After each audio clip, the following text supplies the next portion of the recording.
so with great pleasure, I'm going to introduce our first speaker for track A, María Arquero de Alarcón, presenting the contested urbanisms of abandonment.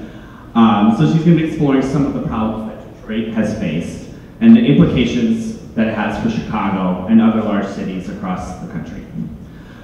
She's also going to be looking at how urbanites have taken it upon themselves to combat this legacy of neglect that you find in some of these abandoned neighborhoods.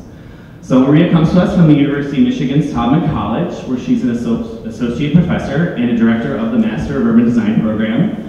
I actually know Maria personally. She was one of my studio critiques for a couple of my design studios at my time at Michigan, so it's really great that she's here.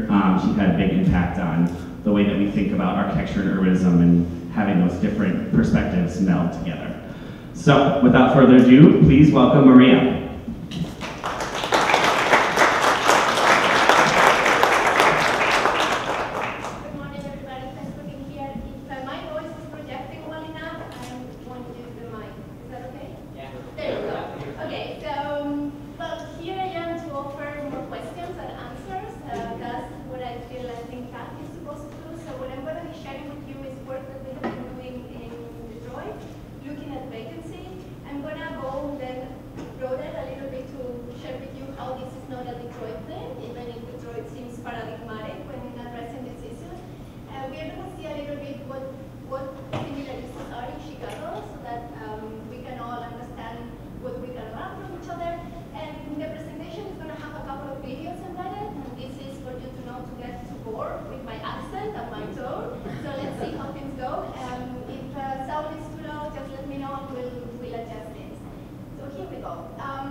So the presentation has two kind of chapters. I'm gonna focus on the first one. Depending on how smooth it goes, we'll go to the second part that deals more with what is about infrastructure under these conditions of unevenness in the city.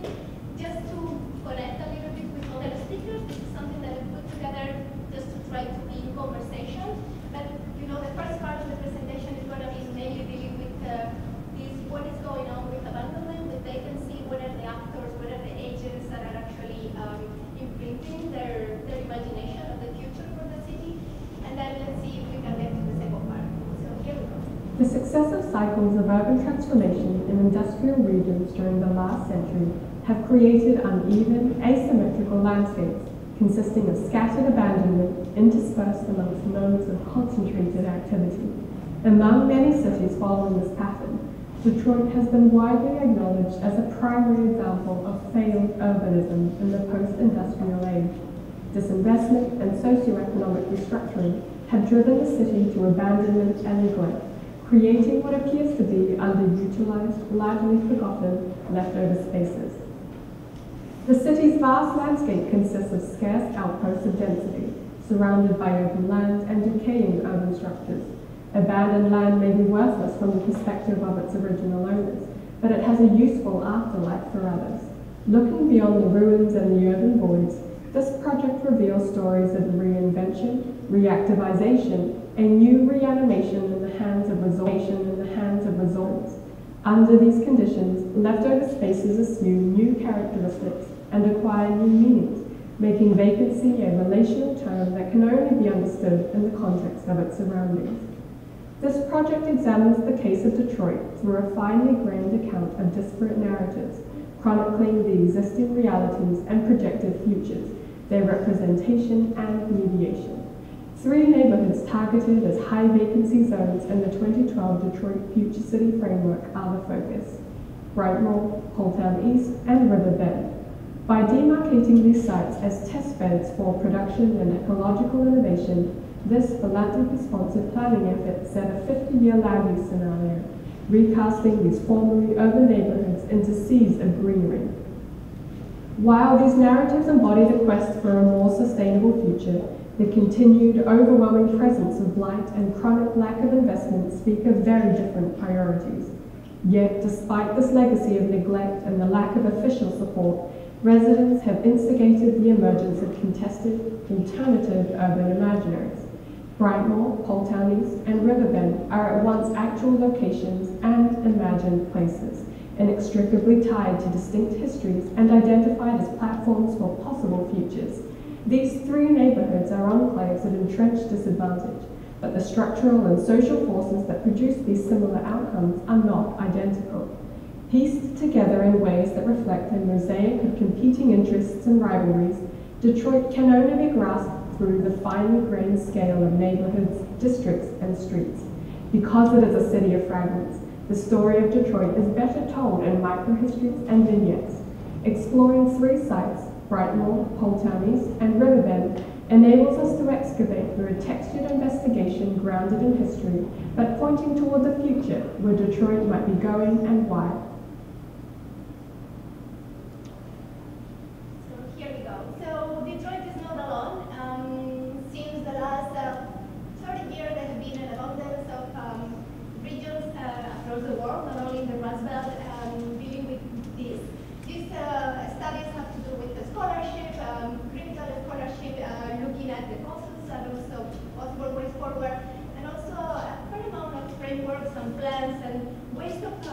Questioning what the role of our disciplines and our professions is when we are not dealing with growth, when actually we are dealing with degrowth. So many of these resources are the ways in which we have been trying to come together and start testing and experimenting ideas on how to reactivate some of these areas that are facing a lot of abandonment. As I was telling you, our region is not alone. We had a couple of resources reminding us that this is a quite widespread phenomena, and as early as the 70s, 1977, a group of architects and urbanists were already speculating and testing different ideas on how to actually handle this situation of abandonment in a city like Berlin. And you may all be familiar with this idea of the Green Archipelago.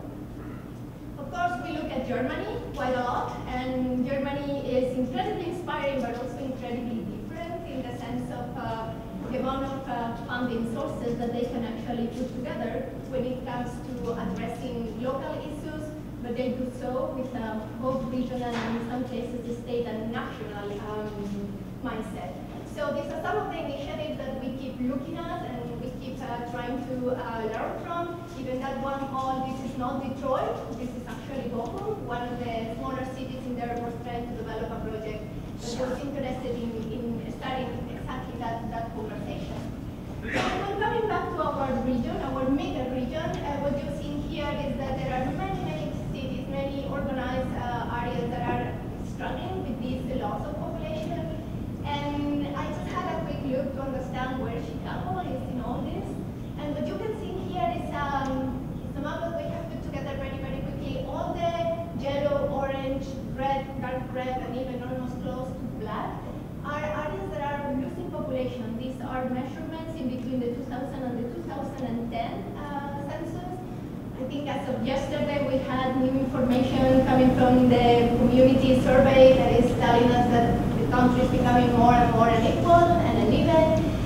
This data is a little bit older, but you can in a way get a sense of how much this situation of neighborhoods and communities losing population is also affecting the city of Chicago, and in some cases the numbers are small enough for you to not to be able to see what's going on, but in some cases we are talking about losses that are over 30% of the population, total population in those areas, and you can imagine the profound impact that these situations is having not only in the fabric of the city, not only in the space, but actually in the social network, in the social grain of many of these areas. So the city of Chicago, I don't want to spend a lot of time going through this because you are experts, I'm the one learning here, but I've been looking at what is the city doing to address these issues, to address the increasing amount of vacant land, and it seems like there are mainly two programs that are working in this fashion.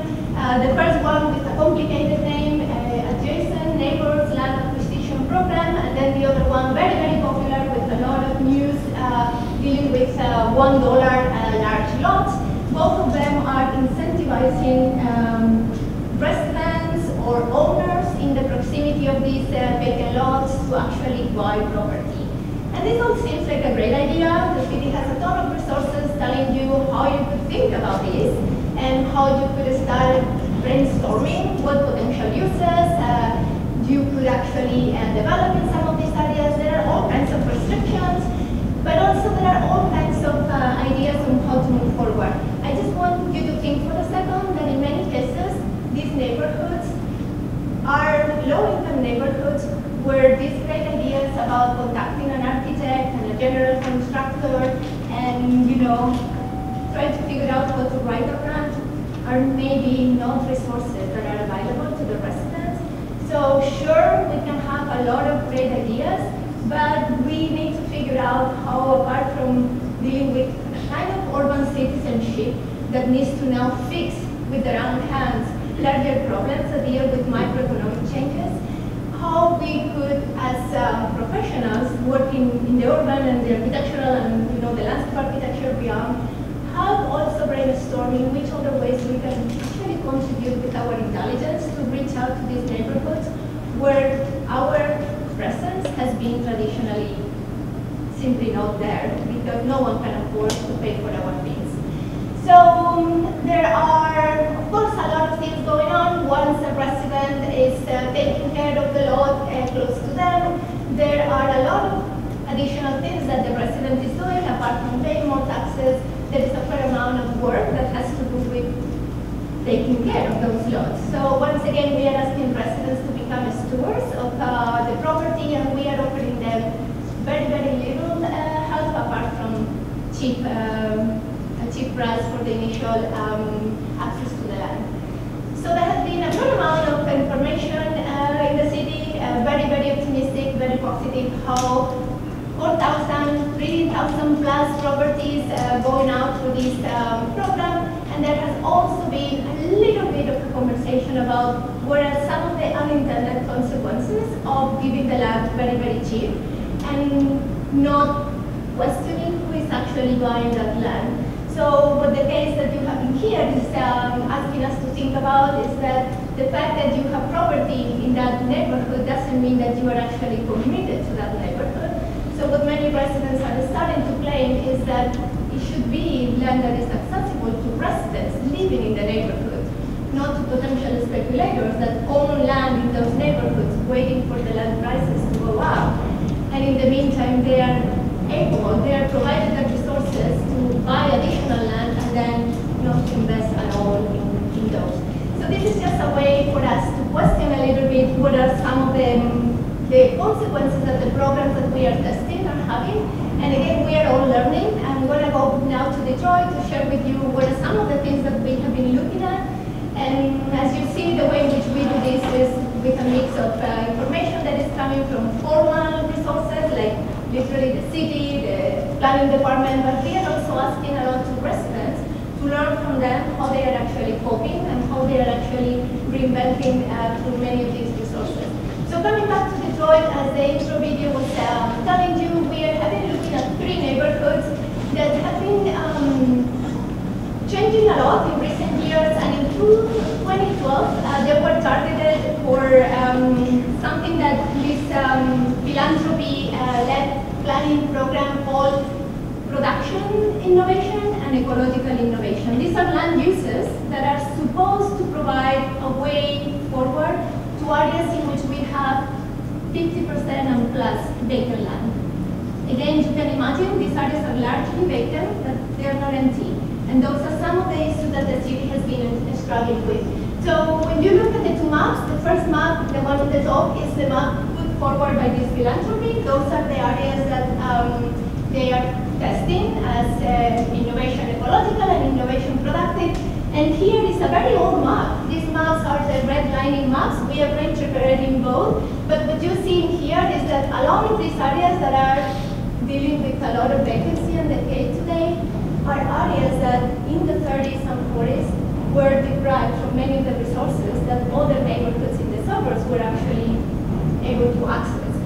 So many blighted areas, many blighted buildings are the actual outcome of the lack of investment or the lack of options for those residents to access additional financial resources. And in a way, what we are left now is to deal with, policies that are coming from very, very early times in the 20th century that are still affecting the livelihood of many of these areas in the city. So again, looking at Detroit, we are dealing with the striking numbers. You see in there 85,860 vacant public parcels that exist in Detroit. And Detroit has an entity that is dealing with all this vacancy. It's the Detroit Land Bank Authority. And as you can imagine, it's an authority, it's a quasi-public entity that is trying to clean titles, make sure that they receive all the vacant land, and then they can dispose of it as fast as possible.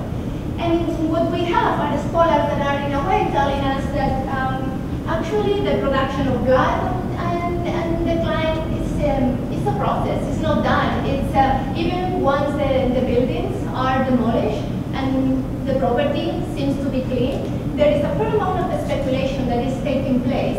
And what we see is that the speculation, who is buying this vacant land, is still creating a lot of hurdles on the future of many of these areas, because many of these speculators are accumulating property, but they have no intention whatsoever on developing any kind of project. So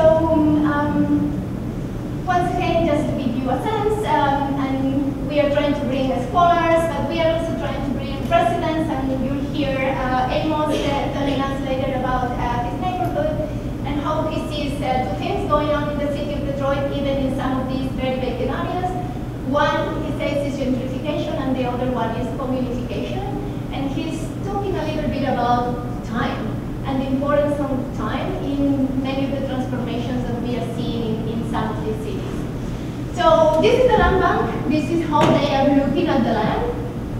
We wish there were planners thinking more holistically on how the land could be better used, but they look at the land through Excel files. And this is a very boring table, but this is very telling on when we were asking them, well, what about Brightmoor, Fulton East, and Riverbend? What's going on? What are the programs that you have available for residents? How do you see using vacant land strategically, maybe holding it for the future, maybe? This is the information that they gave us. So while they are collaborating with the planning department and the economic growth corporation in some strategic project, the reality is that their mission is to dispose of the land as soon as they have a buyer that has some project that offers viability. So there are many different programs. Some of them are very similar to your $1 lot disposition program. We call them side lots. But there are other more sophisticated that are trying to encourage economic development options. Economic development options that can be urban agriculture projects, or could be, other projects dealing with generation of energy, you name it. But in the meantime, there are a lot of things that are going through the cracks because many of the opportunities that are possible are not actually in the hands of the residents, because even if they can buy the vacant lot, they won't have the resources to implement many of the ideas that the cities, in a way, offering them. So now we are going to share a little bit the stories that are coming from one of these neighborhoods. It's the neighborhood of Fulton East. Is a neighborhood bordering the enclave city of Hamtramck to the north. The first waves of Polish and Kashubian immigrants who came to Detroit settled what came to be known as Fulton in the 1870s. The neighborhood served as the center of Detroit's Polish community until the 1990s, and the St. Albertus Roman Catholic Church, which opened in 1871, served as its nucleus until it closed in 1990s.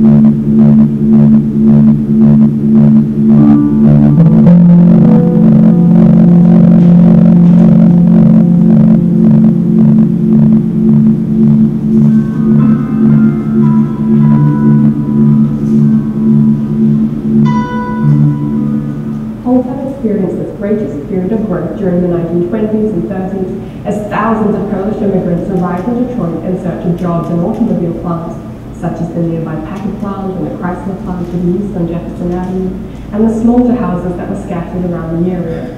Over time, immigrants from Italy and Afro-American families, along with small numbers of Albanians, Yugoslavs, Yemenis, and Filipinos also settled in the area. During the 1950s and 1960s, freeway construction and urban renewal projects transformed the neighborhood. At the tail end of the urban renewal momentum of the 1960s, city officials lamented the lack of ostensible improvement, acknowledging that these efforts had promised so much but delivered so little. During these heady times of federal subsidies to assist cities, public authorities sponsored the demolition of neighborhoods to clear the path for expressways and to promote new development which never materialized. Stores and shops went out of business at a rapid pace, churches closed their doors as their congregations moved to the suburbs, and the large-scale employers looked elsewhere, moving their manufacturing plants to the far suburbs where land was available and less expensive, and crime and crumbling infrastructure were not issues.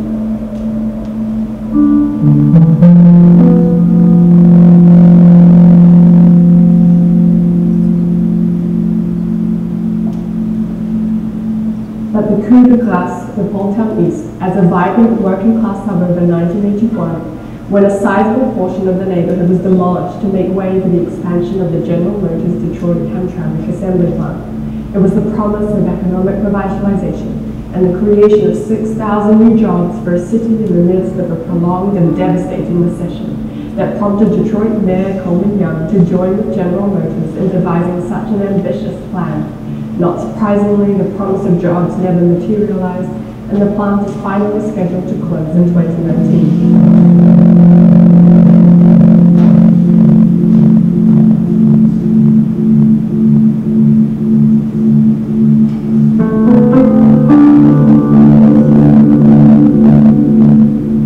This whole neighborhood lost all their jobs and all their homes, and so instead of the city kind of taking some intentional development plans around it, they said, you know what, raise it all.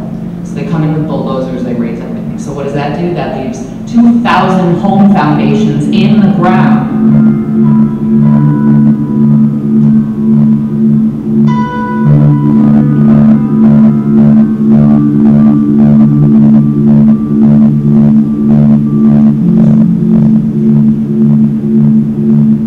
At present, Poletown East is arguably one of the most blighted neighborhoods in the city, with as many vacant lots and abandoned properties as occupied houses.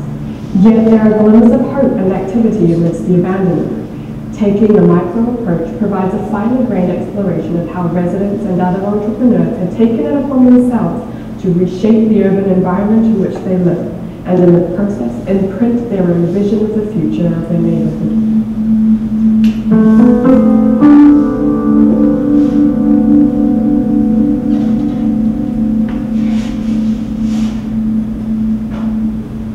Yeah, it's a pretty stable neighborhood. We have, I live on the 3300 block of Farm, and on that block there are several rental units, and what happens is that people come there for a couple of years and find a house and move into it. It's sort of a way of exploring the city because it's a fairly stable block in East Poletown.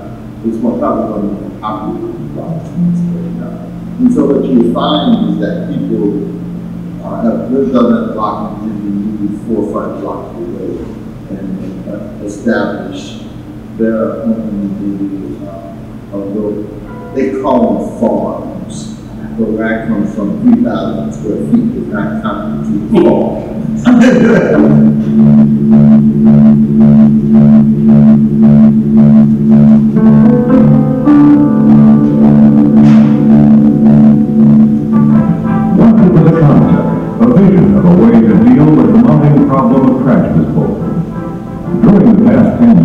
This idea has evolved from thoughts to plans to hearings to ceremonies to construction.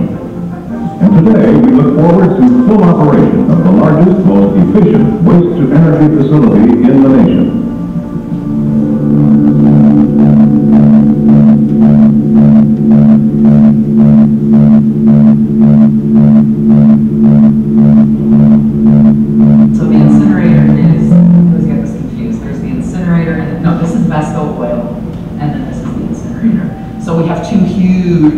industrial producers. Yes, huge. So, you know, some folks own these lots and they're like, we're going to hold out. You're going to pay us $1 million for that lot. We're like, have you ever gone outside and smelled the air? Do you really want to live there? Yeah. Next to like rotting vegetables and gross, it stinks.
How do you make the land valuable? You put a factory, because that's what land is meant for. It's not meant for factories. So let the land be the land, and then learn how to tend it and care for it as individuals and as a city.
That they're actually functioning. So Detroit is really large, it's 140 square miles, and downtown and midtown development, small 7.2 square mile areas, are actually pretty, are actually transforming the way in which we are looking at the entire metropolitan region. The way in which infrastructure is actually being deployed is really asymmetrical, and this second part of the lecture is talking a little bit about that specific aspect. So, while what we see in the largest part of the city, many of these areas that I've been sharing with you that are struggling with a lot of issues around vacancy, they're also struggling with a lot of issues to have access to basic infrastructure. But at the same time, what we see is that private investment is starting to take the lead on developing, for instance, transportation infrastructure that serves the specific needs in downtown. So what this section is going to do is share with you three larger infrastructural systems and how they are actually playing in the city right now. So we have learned a little bit about this master plan that is not a formal, it's not a officially sanctioned master plan, but what this is telling us is something really interesting about governance in the city today. What we see is that many foundations and philanthropies are stepping in to do the work that traditionally was being done by the public administration, by the municipality. So in the case of Detroit, this plan was done in conversation with the city when Mayor Bean was in office. And seeing here is Prezi Foundation being the lead, not only in the support, the monetary support that they put in the table for the project to happen, but actually with a very clear idea of what it is that they want to see out of this project. So in the words of their CEO, they were very committed to, in the following years, ensure that their funding will going to go only to projects that will align with the vision of the Detroit Future City Plan. Not necessarily with a larger vision imposed or discussed by the residents. This is the vision of a foundation, of a philanthropy operating in the city. So what this opens is really a lot of questions about, what are the agents, what are the actors that are actually contributing to city making today. So among many other things, the plan was for sure interested in bringing economic development back, but we're also very cognizant that many areas of the city have very weak markets, no markets at all, and the solution in many of those cases was to advance this green and blue infrastructure agenda. We have talked a little bit about it before with this innovation and production land uses, and what you need to imagine is that the city has no real money to implement any of these projects. These philanthropies don't have the money or the capacity. So what you see here are 3 different projects, actually 4 different projects. Some of them very ambitious, never built. The lighting of a creek in the city. This is one of the vignettes that we could not see in the video, but this is Recovery Park, very ambitious project that had received $2 million from the EPA, but it's actually not doing all the things that we would like it to do, because what you see here is the EPA part, and what you see here is an urban agriculture project that is being developed by a private entity. And you imagine what a fantastic coupling. We bring water and urban agriculture together. That's exactly what we should be doing. But of course, keep in mind that this is very, very close to an industrial area, and much of what is happening with this stormwater management project is not necessarily cleaning it to the point that can serve the needs of the agricultural operation.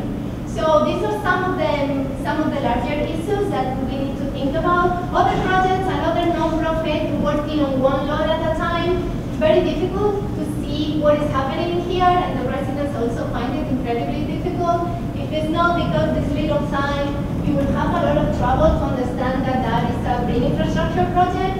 And then the capacity of universities to bring together a little bit more funding. Again, you see how we are dealing with different actors that are actually bringing their funding, and each one of them has a slightly different agenda. So in all these projects that are actually offering ideas on how to advance environmental agendas in areas with a lot of social issues, what you don't see is people.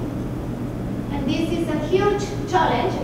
True that these areas are heavily vacant, but true that these projects are actually being designed to minimize the engagement with residents, because they are actually trying to do a lot of things, not only clean water, but actually they are trying to measure how much water is being cleaned. So bringing together the social and the environmental are still, questions that we need to figure out how to do better, and for sure how to do more things. So all this, as you can imagine, is not happening just because we wanna save the world and make ourselves greener. Part of the reasons why Detroit is investing so much in green infrastructure, or at least pushing that agenda, is because the city has a lot of challenges to keep its water clean. So green infrastructure is being seen as one of the ways in which we can have the combined sewer system, very much similar issues that you have here in Chicago. And by having the combined sewer system, we will be able to decrease the amount of fines that are coming from EPA, and also improve the quality of the water. So here you have the Great Lakes Water Authority. This is one of the poster children of our bankruptcy.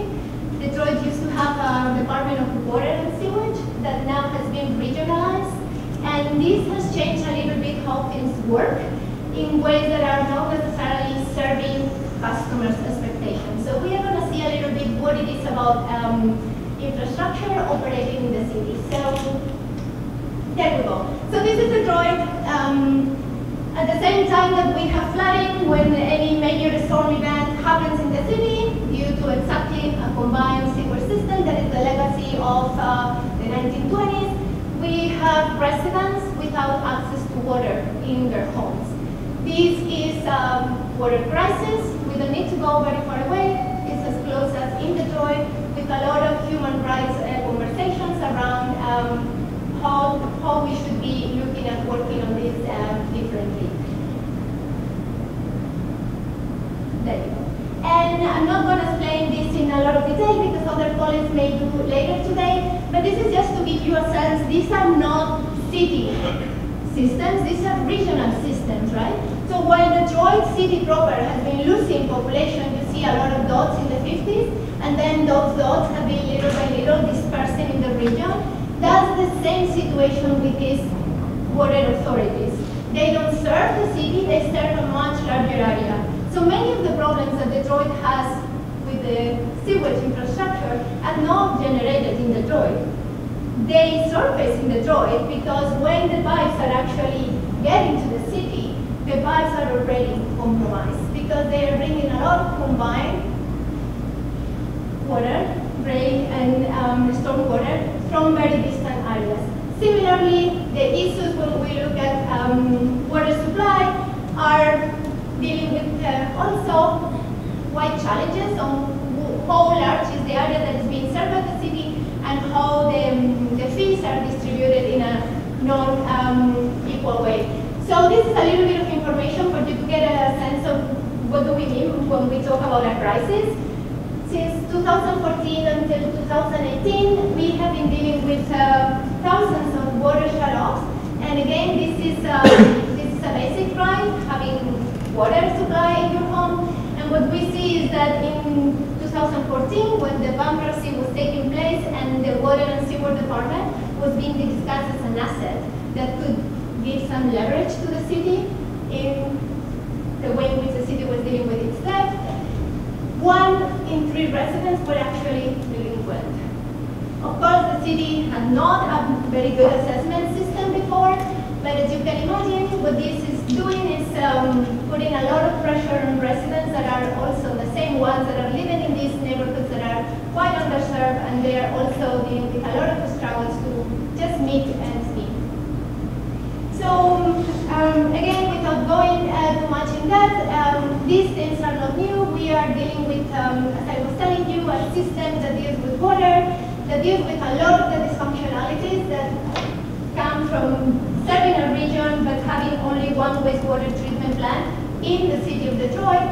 And there has been a fair amount of investment happening through the last decades, but nonetheless, what we are left in now, and it's a very colorful map, and basically what it's telling us is that these are all the different municipalities that are part of the system, and what Detroit is doing right now is receiving $50 million a year to be able to do all the things that it needs to do to fix a system that is actually not only serving the city, it's actually serving the entire region. And when it gets to Detroit is when it's more critically challenged. So again, we see here that some of the issues happening in Detroit proper are issues that could and should be acknowledged differently at the regional scale. And we have an example of a remarkably dysfunctional region where agreements are normally very, very difficult. So more information, and this is just to say that after this new authority has been created, rates are going up, and still the city is left with a fixed amount that they are going to receive year by year. So once again, what this is dealing with are more pressure to some of the more disadvantaged residents that are mainly located in the city of Detroit, but not only because we are starting to see some decline in some of the closed suburbs. So this is water, and I'm mainly focusing on what are the challenges that the water system is presenting for the residents in these areas where we see citizens are struggling. But at the same time, what we have is a history of a lot of innovation happening in downtown. So I'm going to talk a little bit about how the city is dealing with transportation. Regionally, we are not dealing with transportation. we keep failing to pass millages that will enable a regional system. But at the scale of the city, we have some exciting projects that are going on. So one of them is the People Mover. You may be familiar with it. It's this little elevated system, not quite as well used as yours. It was developed. Let's see if I can go backward. It was developed in the 80s, and it was not. Detroit was not the only city that was fighting for this project. They received federal funding, and in the case of Detroit, what we have right now is a project that started this idea that transportation is always encouraging real estate development, and we are going to see how a few years later, okay, there you go. What we are going to see is how the city continues to use a lot of public funding to keep the system going. So one of the slides that I don't seem to be able to go back is telling us that while you are actually paying less than $1 for your ride, the real cost of one ride is $7.42. The difference in between 0.75 and 7.42 is publicly subsidized. And you may wonder who is this system serving, right? Because this is downtown, this is a tiny, tiny port in the city, and this is what the loop is doing. So the loop is connecting parking lots with corporate offices. As you can imagine, in downtown we have finance, real estate, and insurance, mainly, as every other downtown. And these are some of the numbers that tell us how we are actually using public funds to serve a very, very small number of not even necessarily residents of Detroit, because many of the workers that use the system are actually coming from the suburbs. Okay, so just moving forward, this is something that we have from the 80s, and now here we are, another moment of excitement. There you go. M1 Rail, this is quite new, just a few years old, and this is again another iteration in the same system, but in this case it's just private funding that is still finding some public leverage. But this is quicker loans. This is done in Gilbert with a lot of property in downtown, bringing together the creation of a non-profit and again the Kresge Foundation. We already saw what it is that these guys are doing, but then many, many other donors that are helping on the implementation and management of this cute artifact that is actually running along Goodward Avenue. Once again, you have to see here is downtown, and this is what this system is doing, getting to new center. As you can imagine, what happens along these areas is a lot of real estate development. As of now, there are some important medical and cultural facilities, and there is a lot of new investment that is actually happening.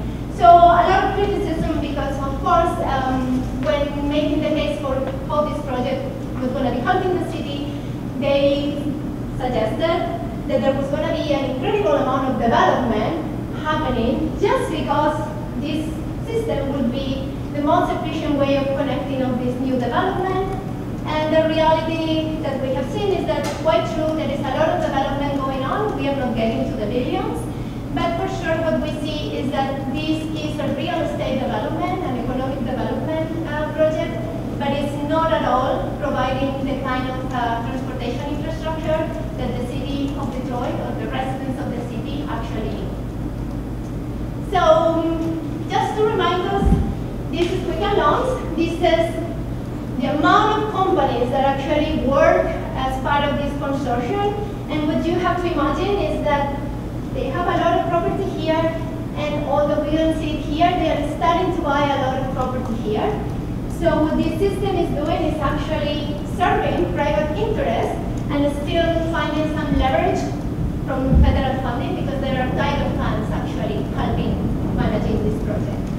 So there are a lot of questions. Of course, not even the former mayor was that excited about this project, but there are a lot of questions coming from activists and asking us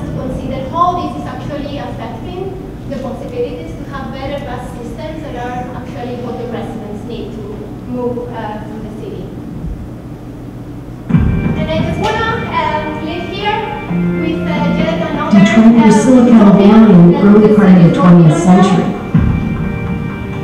In many ways, the American dream really was created in this locale. Many people saw Detroit for the first time stepping off the train. And the first thing you see is this incredible building. Michigan Central Station was Detroit's pride and joy.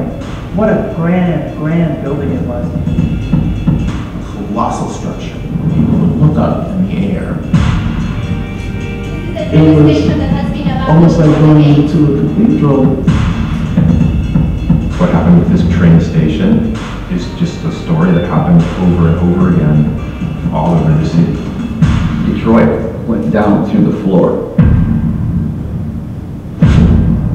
This is a big empty building in the middle of one of the baddest cities in the country. The train station is emblematic of Detroit's rise and fall. But my hope is it becomes emblematic again for Detroit's rebirth. Michigan Central Station has been acquired by Ford is going to add to the great story about Detroit's renaissance. Detroit is returning with the future of the auto industry, and we're planning to launch our autonomous vehicles. It was once absolutely spectacular, and our goal is to make it spectacular once again. There are things happening in the city that are just literally incredible. Detroit is a place of possibilities. You know, that ingenuity and that spirit lives on. And I just want to end here. This is this endless imagination, this endless hope for a better future that we have. Let's see what Ford brings back to the city in this coming back. But I hope the lecture is giving you a glimpse of how vacancy, because all these are land that is vacant or facilities that have been vacant for a long time or are, vacant now. And these are the ways in which